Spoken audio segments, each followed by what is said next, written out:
Segment news room में आपका स्वागत करती हूँ। आज हम आपसे इस न्यूज रूम में शुरुआत करते हैं। सबसे पहले लोहार क्रांति में आज स्पेशल भेंट वार्ता रखी है। एक चर्चित चेहरा बंधुओं के मुख जबानी पे है। आप है श्री रामेश्वर जी बोराणा, पूर्व अध्यक्ष जोधपुर तीरवंशी मालवी लोहार समाज। वर्तमान में 8 जून को इनके सानिध्य में बहुत अच्छा आयोजन हुआ। तो हम सबसे पहले तो बधाई देते हैं सर कि आपने बड़ी मेहनत करके किसी भी कार्य को करने के लिए कम से कम 3-4 महीने अथक प्रयास करना पड़ता है। दिन रात एक करनी पड़ती है। सबको साथ लेके चलना बहुत मुश्किल होता है। तो आपने धैर्य रखा, सहनशीलता रहे, उसके लिए मैं आभार प्रकट करता हूँ। धन्यवाद। और आपका परिचय ले लेते हैं और थोड़ा सा जानकारी दें सर। सबसे पहले तो मैं बता देता हूँ, मेरा नाम रामेश्वर बोराणा है। मेरे पिताजी का नाम है नथराज जी बोराणा। हमारा परिवार वैसे लंबे समय से समाज सेवा में रही है। मेरे पिताजी भी श्रीमान माननाराम जी की समय 8 साल कोषाध्यक्ष है। उन्होंने भी सरकारी कर्मचारी होते हुए भी समय निकाला और 8 साल समाज को सेवा दी, कोषाध्यक्ष रहे। और मेरे परिवार जैसे हमारा संयुक्त परिवार है। तो मेरी धर्मपत्नी जो है एसबी बैंक में है और भाभी जी मेरे हाउस वाइफ है। आपने जिम्मेदारी निभाई। अभी आप अब फ्री हो गए हो कार्य से और एक जिम्मेदारी से, क्योंकि अध्यक्ष पद समाज सेवा के लिए बहुत बड़ा जिम्मेदारी वाला पूर्ण होता है। आप कितना अच्छा महसूस कर रहे हैं? मैं बहुत ही अच्छा महसूस कर रहा हूँ। ऐसा लग रहा है कि मैं जेल से छूट के बाहर आया हूँ। तो ठीक है ना, ऐसा अपने अनुभव शेयर करें। मेरा अनुभव ये है कि देखो, समाज में काम करने वाले कम, बातें करने वाले ज्यादा है। ये तो है साहब, ये दिक्कत है। और काम करने वाले कुछ लोग होते हैं, उनके भी जो है टांग खींची और रोड़ा डालना, ये लोगों का काम है। नहीं, इसका मतलब है कि धरातल पे काम बहुत कम लोग करना ही नहीं चाहते। धरातल पे लोग काम करना ही नहीं चाहते, किया भी नहीं लोगों ने। ठीक है ना, काम करने वाले गिने चुने लोग होते हैं, बाकी टांग खींची करने के लिए हमेशा आगे रहते हैं। ये तरीके से कह सकते हैं कि सलाह देने में तो बहुत होशियार है, लेकिन सहयोग करने में थोड़ा पीछे सर। कार्यकाल के समय में जो जोधपुर समाज में विकास के कार्य हुए, उसके संदर्भ में थोड़ा समाज बंधुओं को बताए। हमारी कार्यकारिणी ने और हमने बहुत मेहनत की, ठीक है ना। समाज में हमने कहा भी समाज को ऐसी स्थिति में लाके खड़ा कर दे कि स्वयं इनकम जनरेट करे समाज। यस, अच्छी बात है, बहुत अच्छी बात है कि समाज में फंड लाने की हो जाए, ठीक है ना। हाँ। समाज का जो है मतलब ऐसी दुकानों को बड़ा करना, छोटी सी दुकानों को बड़ा किया, किराया बढ़ाया। हमने संस्थान में पीछे एक छोटी सी जगह देखी, टावर वालों को किराया दिया। हर मंथली 9,000 रुपये उसका रेंट आता है। तो ये अच्छी बात है। और मतलब कुल मिला के हमने 10 लाख रुपए का, श्रीमान उत्तम जी ने 10 लाख रुपए का जो पास करवाया था संस्थान के लिए। अशोक गहलोत की सरकार थी और महापौर घनश्याम मोदा थे नगर निगम के अंदर। और जैसे सरकार चेंज हुई, घनश्याम मोदा भी नगर निगम के चुनाव बाद में नगर निगम भी चेंज हो गया। 10 लाख रुपए पास तो कर दिए, वर्क ऑर्डर नहीं हुआ। अच्छा, फिर मैंने बहुत प्रयास किए, कम से कम मेरे को ध्यान दिया तो 45 से 50 चक्कर निकले निगम के, ठीक है ना। मेरे को कोई रास्ता नहीं मिला तो मैंने जुगाड़ लगा के, किसी के अप्रोच लगा के मुख्यमंत्री अशोक गहलोत के पीए से फोन आया तो उसका वर्क ऑर्डर हुआ, काम हो गया 10 लाख रुपए। मुझे बहुत अच्छी बात है कि आपने इतने राजनीतिक स्तर पे भी उत्तम जी के साथ में, जो वर्तमान में अभी अध्यक्ष है, उनके साथ में उनको साथ में लेकर ये काम करवाया। बहुत बहुत धन्यवाद आपको। हमारे समाज के अंदर हमने इनकम जनरेट कर दी साहब, अप्रोक्सीमेटली 74,000 रुपए की हर महीने की इनकम खड़ी कर दी। क्या बात करो, 74,000 पर मंथ हमारे समाज की इनकम खड़ी कर दी हमने। उसमें से 30,000 रुपए खर्चा आता है, साफ सफाई, मेंटेनेंस, छोटा मोटा जो भी 30,000 रुपए, तो अभी 44,000 बचते हैं हर मंथ, ठीक है ना। तो हमने देखो, व्यापारी आदमी, हम तो ये सोचते हैं पैसा कैसे बचे। हाँ, तो समाज को भी उसी व्यवस्था से हमने सेट किया भी लाइफ टाइम इनकम जनरेट करें, ठीक है ना। बहुत अच्छी बात है, आपने एक भागीरथी कदम उठाया और एक व्यापारिक सोच, जो व्यापार इनका मेडिकल सेक्टर का है, सर्जिकल का, तो उस सोच को समाज के अंदर भी अपना परिवार समझकर इसी तरह से जनरेट कराया। और जो मंथली खर्चा हो जाता है उसके बाद में भी 44,000 मीन्स की लगभग 50,000 रुपए की इनकम आपने जनरेट करी। तो एक थोड़ा सा अपना अनुभव बताएं भी पॉजिटिवली। ऐसा है, कार्यकारिणी के सदस्य आप लेते हैं, मान लो 20 सदस्य हैं, 40 सदस्य हैं, 50 सदस्य हैं, जब नई कार्यकारिणी बनती है तो वो क्या होता है कि 4 महीने, 6 महीने, 1 साल तक तो जोश रहता है। जोश रहता है। फिर दूसरे साल वो जोश होते होते ठंडा पड़ जाता है। आधा हो जाता है, तीसरे साल तो बिल्कुल ही ठंडा पड़ जाता है। तो आपके पास में शुरुआत के अंदर मान लो 20 सदस्य लिए आपने 30 सदस्य बनाए, उसमें से 10-15 एक्टिव रहेंगे काम करने के लिए सदैव।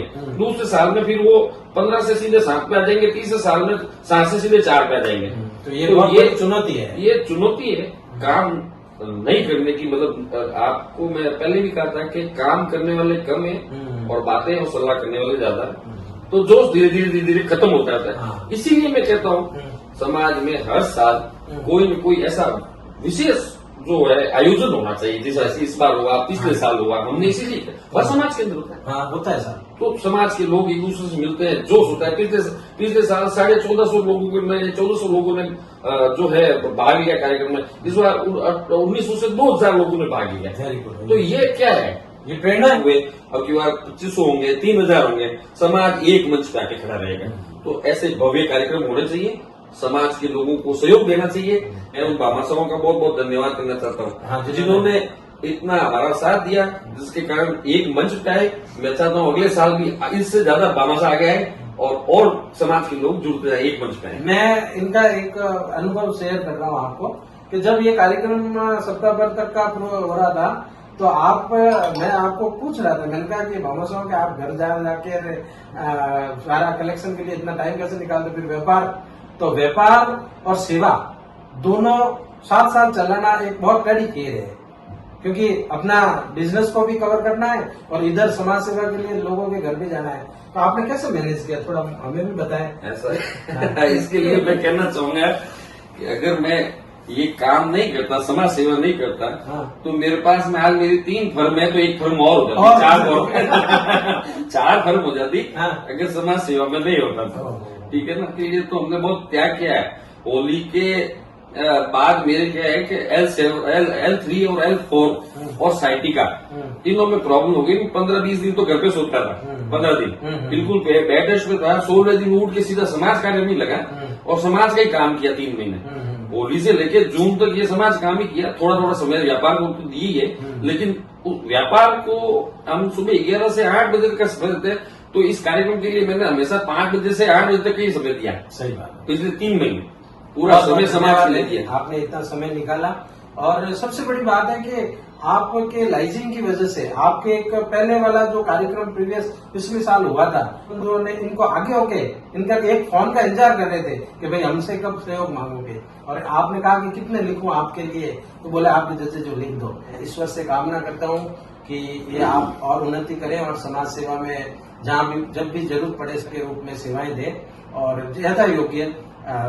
सबसे बड़ी बात है कि एक लास्ट अभी वर्तमान परिदृश्य में क्या हो रहा है कि एक समाज में सारा मतलब उबड़ खाबड़ सा हो रहा है। ऐसा लग रहा है कि अपन बोल भी नहीं सकते, कई बार अपने शब्दों को प्रकट भी नहीं कर सकते, क्योंकि ज्यादातर सोशल मीडिया का जमाना है। वर्तमान परिदृश्य में आप थोड़ा समाज के लिए कोई मैसेज दो कि क्या करना चाहिए और ये इस चेंज परिदृश्य में अंदर क्या टकराव वो कैसे कम किया जाए। ऐसा है, सबसे पहले मैं ये कहना चाहता हूँ, सोशल मीडिया जो है और समाज का एक सोशल मीडिया समाज के ग्रुप बने हुए हैं। ग्रुप किस लिए बने हुए हैं? अपने ग्रुप इसलिए बने हुए हैं, समाज का कोई काम हो और सूचना मिले, इन्फॉर्मेशन मिले, लेकिन बिना मतलब के तर्क और वितर्क जो है ग्रुप के अंदर करना, मैं ये समझता हूँ अपना समय खराब कर रहे हैं, या फिर जिनके पास अधिक समय है वो समय टाइम पास कर रहे हैं। ठीक है ना। तो मैं ये चाहता हूँ समाज को प्रगति पे ले जाए, ऐसी बातें लिखें, ऐसे सुझाव दें कि अपन ऐसा कर सकते हैं, क्या कर सकते हैं, समाज के लिए ये कर सकते हैं, इससे ये होगा, कुछ नया न कि बल्कि तर्क वितर्क में समय खराब करें। और भी लोगों के भी जो काम के मैसेज है वो पढ़ ही नहीं पाते, नहीं पढ़ पाते ना। मेरे साथ भी एक दुखद घटना हो रखी है। मैं पहले क्या किया करता था, ऑल क्लियर कर देता। अब 1.5 हो गए हो और 10 बजे का 11 बजे का उनको ले जाना था। सुबह उठा, मैंने 200 मैसेज आया, मैं ऑल क्लियर कर दिया। पता ही नहीं चला वो मेरे पिताजी के नियत है। ठीक है ना। तो 200 मेरे ये नियत, गरिमा में रहे, समाज को आगे बढ़ने के लिए संदेश डाले, सुझाव डाले, नया क्या कर सकते हैं, समाज के लिए क्या कर सकते हैं। कितना भी कह दो, मैंने भी कई बार ग्रुप में लिखा है लेकिन नहीं समझने वाले नहीं समझेंगे, वो जहाँ है वहीं रहेंगे और बाकी तो ठीक। आने वाली जो पीढ़ी है ना, उसमें और थोड़ा सा ये अभी जो गैप हो रहा है वो थोड़ा समाज से हट रही है। अच्छा एक उदाहरण बता देता हूँ। जैसे मैं बोराना हूँ, मेरा भाईपा इतना बड़ा, बच्चे क्या करते हैं, परिवार क्या करता है, मैं अपने बच्चों को अगर परिवार में शादी ब्याह वगैरह कोई कार्यक्रम में, छोटे मोटे कार्यक्रम में नहीं ले जाऊंगा, बच्चे कैसे जानेंगे ये मेरी बुआ है। बुआ तो है, रियल बुआ को तो जानते हैं, लेकिन 2 पीढ़ी दूर की बुआ को नहीं जानते, 2 पीढ़ी दूर की काका को नहीं जानते। इसके लिए क्या करना चाहिए, हर समाज के हर गोत्र, जैसे मेरी बोराना है, तो हमने क्या किया कि एक कार्यक्रम रखा, बोराना भाईपा गोट रखी, उसमें पूरे परिवार शामिल हुए। ये अच्छी बात है ना, ये पहल करने जैसी। ठीक है, फैमिली ट्री बनाया 10 पीढ़ी का, हर बोराना परिवार के हर बच्चों के, बड़ों के, सबके ग्रुप में है वो ट्री, कि मेरा काका कौन, बड़ा कौन, दादा कौन, दादा श्रृंखला, बिल्कुल पूरी श्रृंखला में। ऐसा हर समाज में हर गोत्र को ऐसा पहल करनी चाहिए। ठीक है ना। अच्छा, समाज का कोई कार्यक्रम हो, बच्चों को ले जाए, शादी ब्याह हो तो उनको, दूर की शादी हो तो भी क्या हो गया, किसी के यहाँ इन्विटेशन आया सब परिवार, तो बच्चों सही जाओ आप, ठीक है ना। उससे क्या है, एक दूसरे से परिचय होता है, समाज क्या होता है, ठीक है ना। समाज से बच्चे तभी जुड़ेंगे तब अपन इनका इन्वॉल्वमेंट होगा। अपन ने जैसे भव्य कार्यक्रम किया तो समाज के बच्चे तो है ना कि हमारे समाज का इतना बड़ा कार्यक्रम होता है, ये समाज का कार्यक्रम, परिवार का कार्यक्रम, ठीक है ना। जब भाईपा का पूरा भाईपा गोट हो गई, ठीक है ना, शादी महोत्सव हो गए, तो आना जाना लगे तो बच्चे दूर नहीं हटेंगे, अपनापन रहेगा। हाँ बिल्कुल। बहुत अच्छा लगा आपसे बात करके, थैंक यू वेरी मच। और आपने समय दिया लोहार क्रांति को अपने विचार प्रकट करें। मैं एक बात जाते जाते और कहूंगा, 8 जून को जो कार्यक्रम हुआ, तो बाबू जी का तो मैं हृदय से जितना धन्यवाद करूं उतना ही कम है। कोई भी इतना समर्पित व्यक्ति मैंने नहीं देखा। रात को 2 बजे तक जो है उस पत्रिका को लेके, एक रात तो हम 2 बजे तक साथ में बैठे रहे, आप अपने घर पे, मेरे घर पे, हम फोन पे डिस्कशन करें, इसको क्या करें, इसको क्या करें, इसका कैसे करें, इसका करेक्शन करना है। एक रात हम 4 बजे तक जागे। तो ऐसा हृदय वाला इंसान अगर मुझसे जुड़ा है तो मैं इनका बहुत, मैं हृदय से धन्यवाद करना चाहता हूँ, ठीक है ना। इन्होंने ड्यूटी है समाज के, एक जिम्मेदारी थी। नहीं, ड्यूटी तो होती है, देखो ड्यूटी हर व्यक्ति के समाज की, लेकिन इस तरह से कोई ड्यूटी निभाना, प्राउड ऑफ, ठीक है। तो इसके लिए मैं आपको हृदय से धन्यवाद करता हूँ। बहुत अच्छी पत्रिका छपवाई आपने।